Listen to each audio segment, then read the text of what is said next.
This lesson is when we have variables on both sides of the equation, how do we solve? So again, I'm going to show you the steps and then I'm going to walk you through them. So step one is going to be distribute if needed. So same as the last one. And step two is going to be the same, which is combine like terms.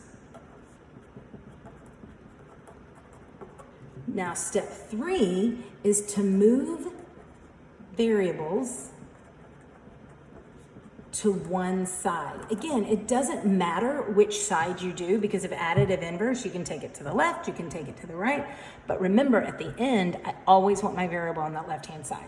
So when we're solving, it doesn't matter, but in the very end, you can apply the symmetric property. Step four is going to be to solve. And then, of course, you can add in step five, which is check it. And that, of course, guarantees you a 100. All right, let's take a look at number one. No need to distribute.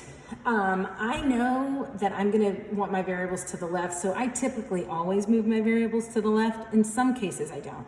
But I'm going to start by, I don't need to combine because they're unlike terms, so I'm going to subtract 3y to both sides. And 5y minus 3y is 2y. Bring down that negative 8. Additive inverse, they cancel out, and that equals 12. And now I just have a two-step equation. Add 8 to both sides. 2y equals 20. Divide both sides by 2, and I get y equals 10. And that's my answer. And of course, I can check it.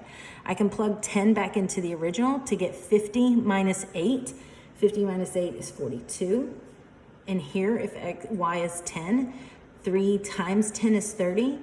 Plus 12 is 42, and 42 equals 42. It's a true statement, so it checks out. All right, let's look at number three. I can't distribute. There are no unlike terms. They're unlike terms, so I can't simplify. So I'm going to move my k over. To do that, I do the additive inverse. The opposite of 3k is negative 3k. And I get 4k equals negative 36. Divide both sides by 4, and I get k equals negative 9.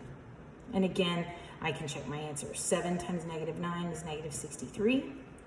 3 times negative 9 is negative 27. Negative 27 and negative 36 is a negative 63. So those guys check out.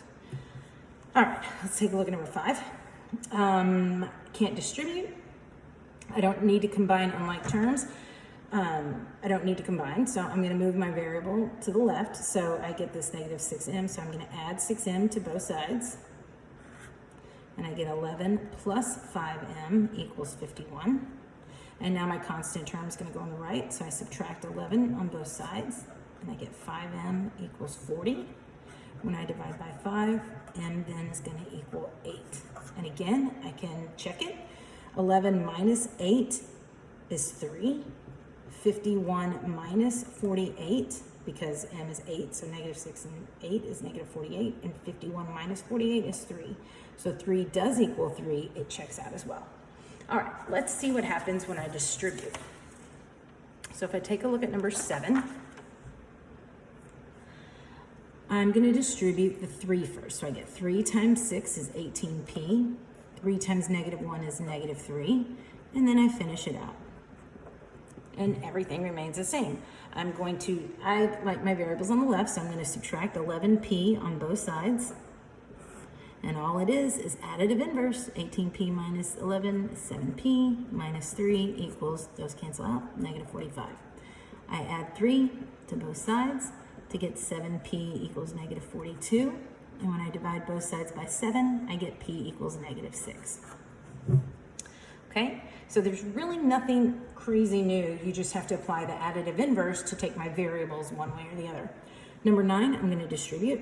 I get 9m minus 27 plus 3m equals 7m plus 43.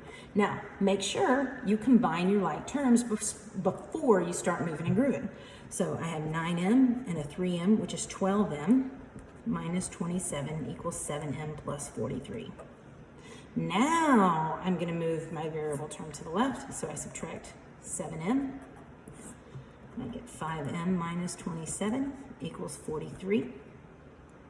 And I'm going to add 27 to both sides to get 5m equals 70.